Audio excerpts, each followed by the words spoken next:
পয়লা বৈশাখের দিন তো জোড়াসাঁকো রেস্টুরেন্টে খেয়ে বাফেট খেয়ে আমরা গেছিলাম সাউথ সিটি মলে। সাউথ সিটি মলটা এত সুন্দর সাজায় না, বাট আমার খুব বেশি যাওয়া হয়নি, এই নিয়ে দুবার যাওয়া হলো সাউথ সিটি মলে। আমরা বড়লোকিয়া শপিং মলে এসেছি।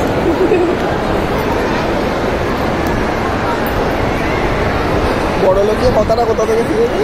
ওই যে সুকান্ত অনন্যা ওরা করে, ওদের থেকে কপি করেছি। আমাদের কপিরাইট দিয়ে দেবে না? হতে পারে। আমরা খেয়ে দিয়ে এখন সাউথ সিটিতে এসেছি। আমরা খেতে খেতেই একদিন ফটো তুলছিলাম, সব জায়গায় বাফেট খেতে খেতে আমরা পথে বসেছিলাম। সুন্দর সাজিয়েছে না? তারপরে ঢুকেছিলাম প্যান্টালুন্সে। এই সাউথ সিটি মলের প্যান্টালুন্সে তো খুবই ভালো কালেকশন, আর খুব ভালো সানগ্লাসের কালেকশন। তোমরা একবার ট্রাই করতে পারো, ভীষণ ভালো সানগ্লাসের কালেকশন ছিল। তো যাই হোক, এইভাবেই দিনটা কাটালাম। ভালো লাগলে রিঅ্যাকশন সাবস্ক্রাইব করে দিও। বাই।